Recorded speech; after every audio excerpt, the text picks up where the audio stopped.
Recent టైమ్స్‌లో through phones usage వల్ల కూడా హుహు. ఎక్కువగా పెయిన్స్ అనేది కూడా మనం అబ్జర్వ్ చేస్తూ ఉన్నాం.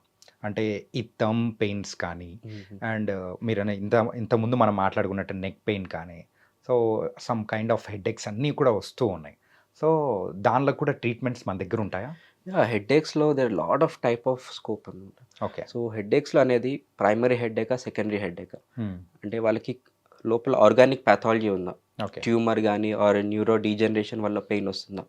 ఆర్ నర్వ్ నుంచి వచ్చే న్యూరోపాథిక్ పెయినా? సో, వాళ్ళకి మైగ్రేన్ హెడ్‌ఏకా? వేరియస్ టైప్ ఆఫ్ హెడ్‌ఏక్స్ అని ఇవాల్యుయేట్ జేసుకోవాలి. సో, దీంట్లో క్లాసిఫికేషన్‌లో ఆల్మోస్ట్ ఒక 100 టైప్ ఆఫ్ హెడ్‌ఏక్స్ ఉంటాయి. సో, వాళ్ళకి డ్యూరేషన్ ఆఫ్ పెయిన్ ఎంత వస్తుంది? హ్మ్. ట్రిగ్గరింగ్ ఫ్యాక్టర్స్ ఏంటి? ఏ సైట్‌లో వస్తుంది? ఫేషియల్ హెడ్‌ఏక్ వస్తుందా? ఫ్రాంటల్ హెడ్‌ఏక్ వస్తుందా? వెనకాల భాగంలో హెడ్‌ఏక్ వస్తుందా? అండ్ అసోసియేటెడ్ సిమ్టమ్స్ అంటాం. హ్మ్. నాసియా, వామిటింగ్ వస్తుందా? ఆర్ కళ్ళేమైనా ఎర్రగా అవుతుందా? కొంత ముక్కు బ్లాక్ అవుతుంది. కొంత చెమటలు రావచ్చు. కొంత వంగితే పెయిన్ వస్తుంది. యాహ్! అండ్ ఫేషియల్ పెయిన్‌తో పాటు కొంత మెడ నొప్పి కూడా అసోసియేటెడ్ రావచ్చు. సో, వీటన్నిటిని మనకి క్లినికల్ ఎవాల్యుయేషన్ హిస్టరీ టేకింగ్‌లోనే మనకి సాధారణంగా అర్థమైపోతుంది. ఓకే. సో, దీంట్లో ఎక్కువగా చూసుకునే హెడ్‌ఏక్స్ ఏందంటే migraine headache. Hmm. So, migraine headache అనేది అగైన్ లైఫ్ స్టైల్ డిజార్డర్ అని చెప్పుకోవచ్చు. యాహ్! దీంట్లో మోడరేట్ టు సివియర్ పెయిన్ ఉంటుంది. So, on a scale of 1-10 pain స్కోరింగ్‌లో వాళ్ళకి మినిమమ్ 7-9 మధ్యలో వాళ్ళకి పెయిన్ స్కోర్ ఉంటుంది. హ్మ్. అండ్ వాళ్ళకి వచ్చే ముందు పెయిన్ వచ్చే ముందు ఎట్లా ఉంటుంది కొంచెం కలర్స్ కనిపించడం యాహ్! ఆర్ బ్లాక్ అవుట్ అవ్వడము, బాగా ఆవలింతలు రావడము, ఏమైనా ఫుడ్ క్రేవింగ్స్ అనిపించడం. సో, ఇలాంటివన్నీ ప్రీమానిటరీ సైన్స్ అండ్ ఆరా సిమ్టమ్స్ అంటాం. హుహుహు. సో, ఇవన్నీ హెడ్‌ఏక్ వచ్చే ముందు వచ్చే సైన్స్ సూచనలంటాం. సో, ఇవన్నీ కొంతమందికుంటాయి. అండ్ వీటితో పాటు వాళ్ళకి సన్ ఎక్స్‌పోజర్ అయినా గానీ బాగా ఎక్కువ అవ్వడము, యాహ్! బాగా సౌండ్ విన్నా గానీ బాగా ఎక్కువ అవ్వడం పెయిన్ అనేది సాధారణంగా చూస్తూనే ఉంటాం. హ్మ్. And one side of headache చాలా టిపికల్‌గా ఉంటుంది. హ్మ్. యూనిలాటరల్ హెడ్‌ఏక్ అంటాం. అంటే ఓకే. రైట్ ఉండొచ్చు, లెఫ్ట్ ఉండొచ్చు. ఎయిదర్ వన్ సైడ్ ఉంటుంది పెయిన్. అండ్ వీళ్ళకి ఒక హెడ్‌ఏక్ డైరీ మెయింటైన్ చేయమని చెప్తాం. ఓకే. సో దట్ వాళ్ళ pattern of headache and tailored made treatment వాళ్ళకి వెసులుబాటు అవ్వడం కోసం. ఎట్లాగంటే వాళ్ళకి పెయిన్ వస్తే ఎంతసేపు వచ్చింది? అవర్స్ టుగెదర్ వచ్చిందా? డేస్ టుగెదర్ వచ్చిందా? ఎందుకు వచ్చింది? Aggravating factor.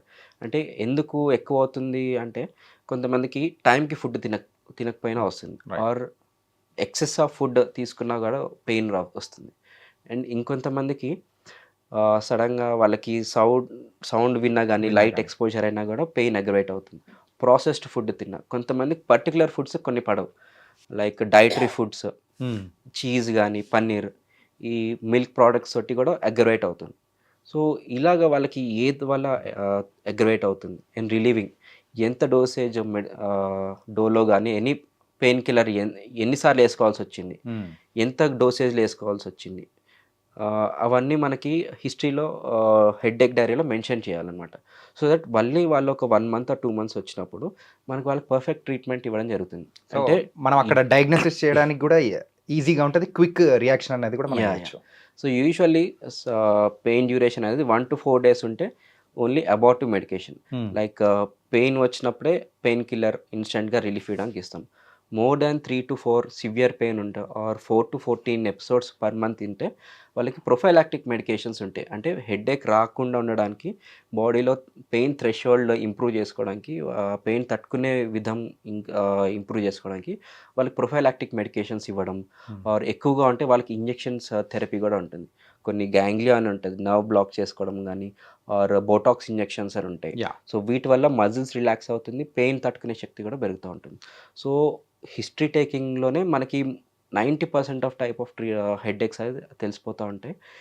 మైగ్రేన్ కాకుండా ఇంకొక బాగా ఇరిటేట్ చేసే పెయిన్ అంటే దాన్ని అదే మనం సూసైడల్ పెయిన్ అని అంటాం. ఓకే. సూసైడల్ హెడ్‌ఏక్ పెయిన్ అంటాం. ఆ!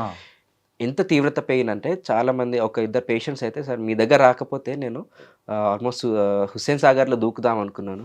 ఎందుకంటే ఎంత నొప్పంటే అసలు ఒక థండర్ బోల్ట్ కొట్టినట్టు నొప్పి. హ్మ్. ఒక ఎలక్ట్రిక్ షాక్ లాగా పెయిన్. చాలా సివియర్ పెయిన్ వస్తుంటుంది. అది జా వరకు రావచ్చు, ఇక ముక్కు దగ్గర రావచ్చు ఆర్ ఫ్రంటల్ సైడ్ వరకు రావచ్చు. హ్మ్. కన్ను పైన వరకు. సో, దీన్ని ట్రైజెమినల్ న్యూరాలజీ అంటాం. ఓకే. సో, దీన్ని ఫిఫ్త్ క్రేనియల్ నర్వ్ ఉంటుంది. Trigeminal nerve. దీనిలో 3 పార్ట్స్ ఉంటాయి. వి1, వి2, వి3 అని. హుహు. సో, ఈ నర్వ్ అనేది కొంతమందికి ఇడియోపతిక్గానే ఆ నర్వ్ ఇరిటేటెడ్ వల్ల పెయిన్ రావచ్చు.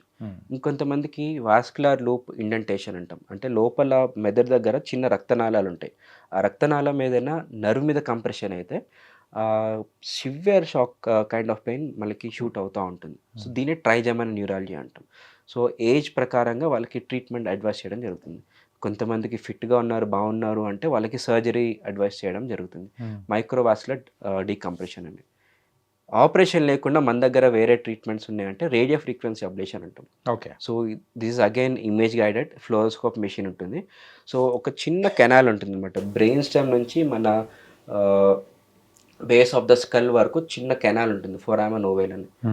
చిన్న కెనాల్‌ని ఐడెంటిఫై చేసుకొని బ్రెయిన్ స్టెమ్ వరకు చిన్న నీడిల్ పెట్టడం జరుగుతుంది. సో ఆ నీడిల్ తోటి మనం రేడియో ఫ్రీక్వెన్సీ అబ్లేషన్ అన్న ఒక థెరపీ చేస్తాం. దానివల్ల పెయిన్ సిగ్నల్స్ ఒక్కటే బ్లాక్ అవుతుంది. ఓకే. అన్నీ స్పర్శ గానీ, మూవ్‌మెంట్ అన్నీ ఉంటాయి. నొప్పి మాత్రం తెలవకుండా ఉంటుంది. సో ఇదొక వండర్‌ఫుల్ రిజల్ట్సే ఉంటుంది దీనివల్ల.